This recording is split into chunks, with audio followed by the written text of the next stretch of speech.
प्राचीन काल की बात है। एक छोटे से गांव में एक साधु बाबा रहते थे।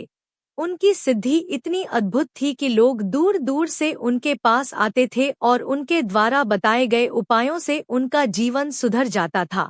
बाबा के बारे में यह प्रसिद्ध था कि वे हमेशा सत्य बोलते थे और उनका हर शब्द परम सत्य होता था।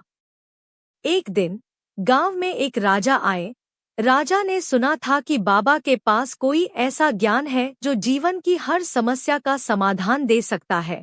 राजा ने सोचा, अगर मैं बाबा से कुछ ज्ञान प्राप्त करूं, तो मेरी राज्य व्यवस्था और भी अधिक समृद्ध हो सकती है।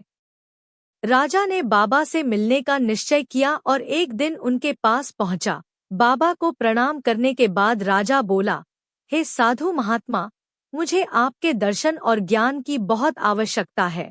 कृपया मुझे कुछ ऐसा बताएं जिससे मैं अपनी राज्य व्यवस्था को और भी बेहतर बना सकूं। बाबा मुस्कुराए और बोले, राजन, जो तुम मांग रहे हो वह एक साधारण बात नहीं है। मैं तुम्हें एक कठिन परीक्षा दूंगा और यदि तुम उस परीक्षा में सफल होते हो तो तुम्हें मेरे पास से सच्चा ज्ञान मिलेगा। राजा ने उत्सुकता से पूछा, वह परीक्षा क्या होगी बाबा? बाबा ने कहा, कल सुबह तुम्हें एक नदी के किनारे एक खोया हुआ बास्केट मिलेगा। उसे उठाकर लाओ, लेकिन याद रखना, बास्केट में कोई खजाना नहीं है। मैं तुम्हें यह नहीं बताऊंगा कि वह खोया हुआ बास्केट किसका है, लेकिन तुम्हें उसे उठाकर मेरे पास लाना होगा। राजा अगले दिन सुबह उठकर नदी के किनारे गया और वहां एक पुराना बास्केट पड़ा हुआ मिला। उसने उसे उठाया और बाबा के पास लाकर रखा।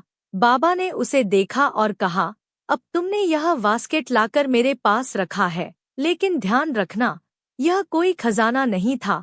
तुम्हें यह समझना होगा कि जीवन में कभी कभी हमें किसी चीज का मूल्यांकन बिना देखे ही करना होता है। बास्केट में छिपा हुआ खजाना दरअसल तुम्हारी निष्ठा और विश्वास था। राजा को बाबा के शब्दों ने गहरे विचार में डाल दिया। उसने महसूस किया कि जीवन में जितनी अहमियत सत्य और विश्वास की है, उतनी अन्य किसी चीज की नहीं। वह अब जान गया था कि कोई भी बाहरी वस्तु अपने आप में मूल्य नहीं रखती, बल्कि उसका महत्व उस सत्य और निष्ठा में छिपा होता है जो हम उसे देने का प्रयास करते हैं। इस अनुभव के बाद राजा ने अपनी राज्य व्यवस्था को और भी अधिक पारदर्शी और सत्यनिष्ठा पर आधारित बनाया और बाबा का संदेश जीवन में सत्य और विश्वास का सर्वोत्तम मार्ग बन गया। यह कहानी हमें यह सिखाती है कि सत्य और निष्ठा ही जीवन के सबसे बड़े खजाने हैं। आशा करती हूँ आपको कहानी पसंद आई होगी। कहानी पसंद आई हो तो वीडियो को लाइक करें, शेयर करें और चैनल को सब्सक्राइब करें।